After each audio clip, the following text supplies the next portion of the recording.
some, the ones dealing with dietary supplements, probably won't fully take effect until at the earliest 2011 and more likely 2013 if some major catastrophic event doesn't occur between now and then. We already see the world economic crisis unfolding, so what else? And that's going to get worse, so there could be something that will interfere with even this date. Okay. But basically, you asked another question in there, Henrik, and it was a good one, and that is, how does it get implemented? Because here it's supposed to apply only to international trade, so how would it apply internally to the United States, to Great Britain, to Sweden, to France, or whatever, when these are signatory countries that are just ostensibly saying it will only apply to international trade?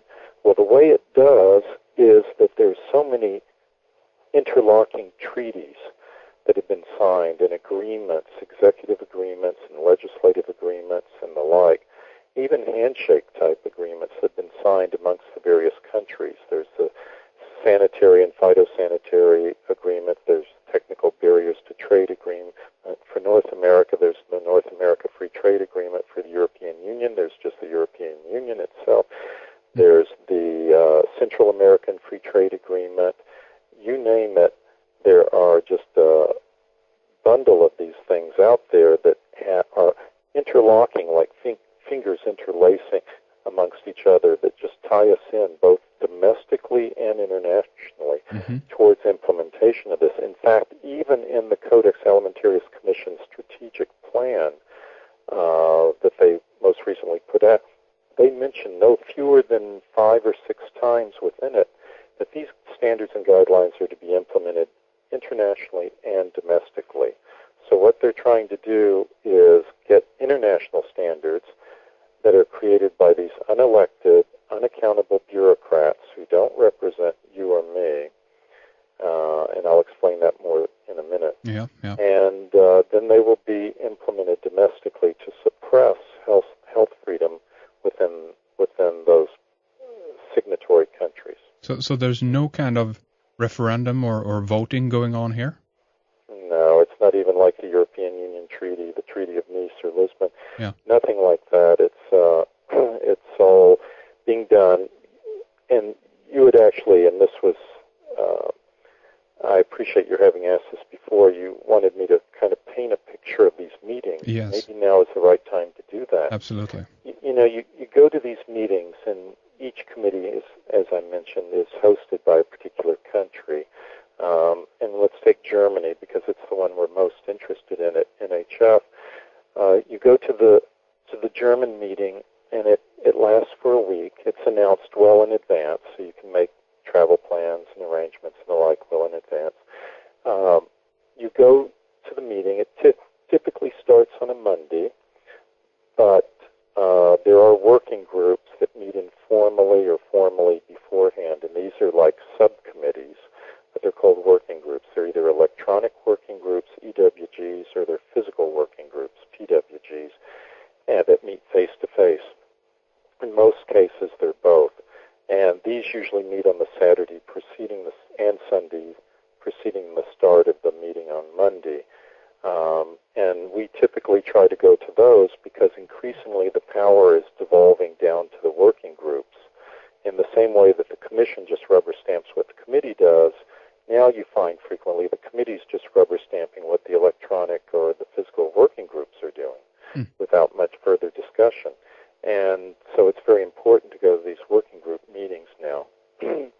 So we typically go to those, and then the meeting itself will start, the committee meeting will start on a Monday, and we'll go through a Friday to the end where they have a report that is read and approved by a report of the meeting results that's read and approved by the members. Now, there are basically 3 types of people that attend these meetings, not including the actual Codex staff, which, by the way, I have to compliment. They're very efficient. They know what they're doing.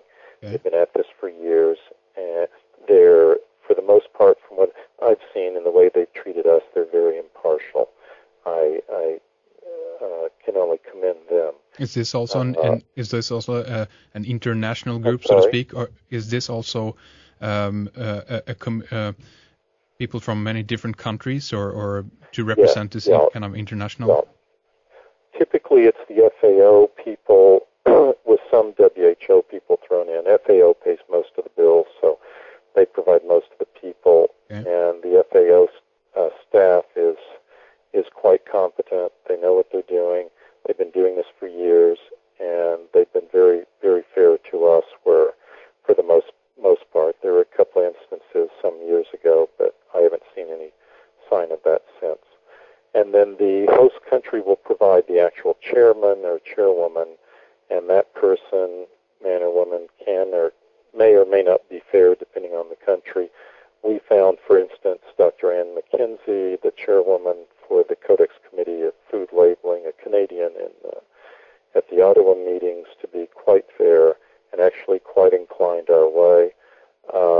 In contrast, there's Dr. Ulf Grossklaus, who has berated us on the floor, and I've gotten into heated discussions with him on the floor and did not feel very fairly treated by him, and very anti-health freedom at the German meetings. So you get kind of both ranges.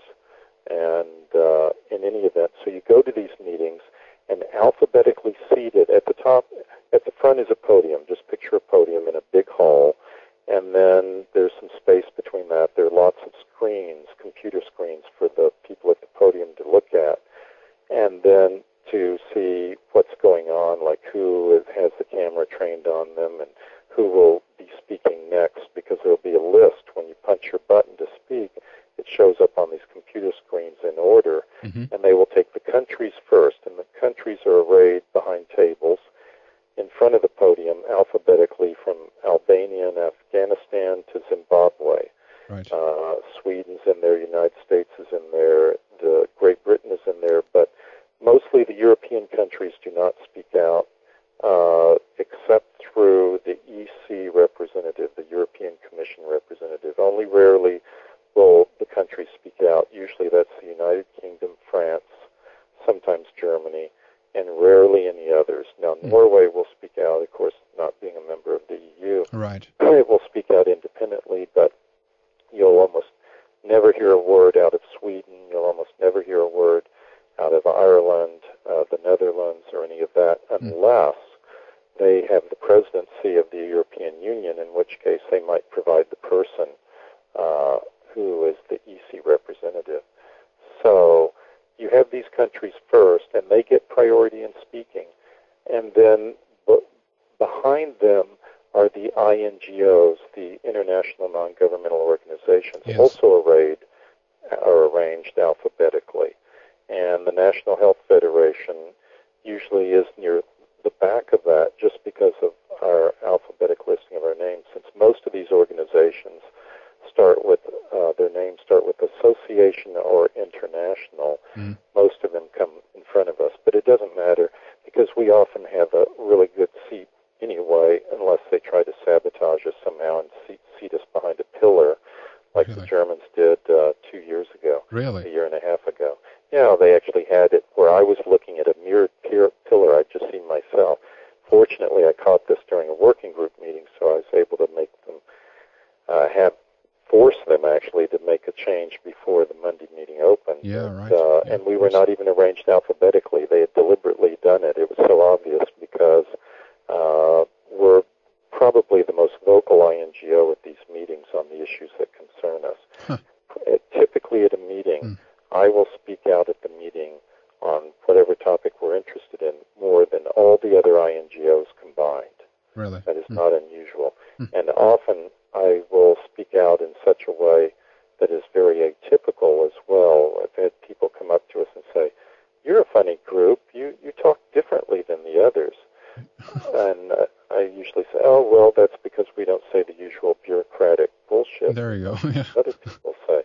So although I usually say it more politely than that, but the fact of the matter is, we then get a chance to speak too. Usually you push a button by the microphone or on the microphone that is in front of you, and then it doesn't make a sound or anything, but it throws up your name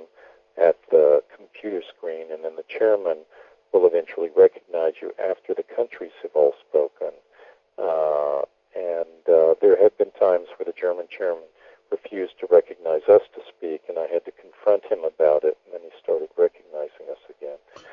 And is that common? The third group of, pardon? Is that common across the board, the way that you're treated, that you are looked upon as the black sheep, I guess, in this group? Is that right? We are the black sheep, but it's typically just at the German committee, not at the Canadian one, not at the French one. In fact, our comments were very welcome at the French one and the Canadian one, and even the Chinese one. We found at the last Beijing meeting, Codex Committee on Food Additives, that we agreed with the chairman.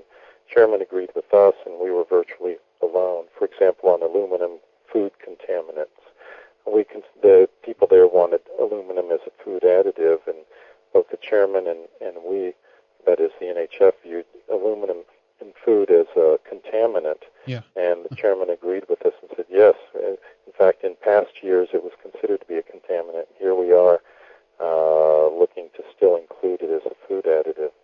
It was amazing, because we were there to fight aspartame and sucralose and those kind of food additives that are being approved under Codex standards, and which we find to be quite dangerous. Absolutely, yeah. And it was amazing. We were the only voice to speak out against that at the meeting.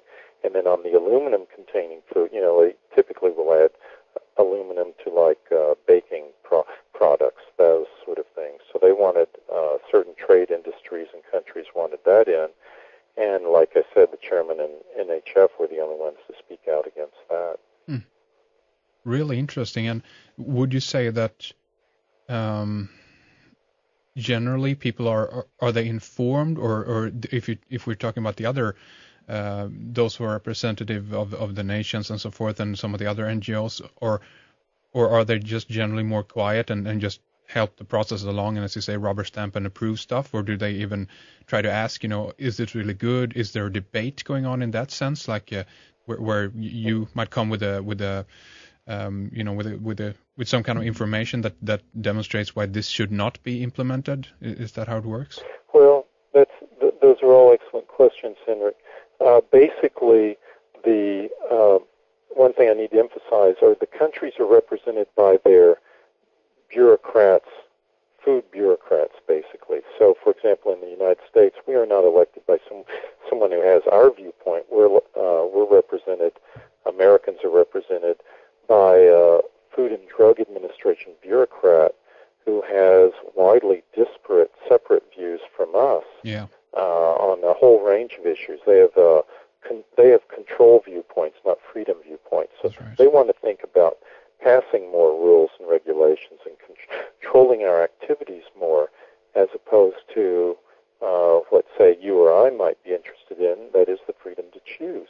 Yes. So they find it quite natural to create this web of rules and regulations and standards and guidelines that can be thousands of pages long when it's all done and said, and think nothing of it. Whereas I, on the other hand, have a far more, shall we say, libertarian viewpoint that people should be free to decide and to choose. I mean, it's like David Friedman said once, people should have the right to go to hell in their own way.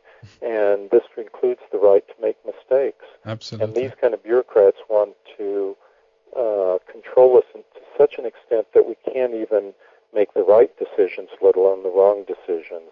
And in doing so, they risk, and this is the big risk for all of this, that you make one big, great mistake by these bureaucrats that will cost many countless thousands, tens of thousands, hundreds of thousands, maybe even millions of lives, because it's all been so centralized and so concentrated in one thing that all it takes is one mistake there, and as opposed to a localized mistake that we can learn from and recover from. Yes. So these bureaucrats have no interest in freedom, but occasionally you find some who do. Okay. Occasionally and rarely. The South African delegate in years past, she sent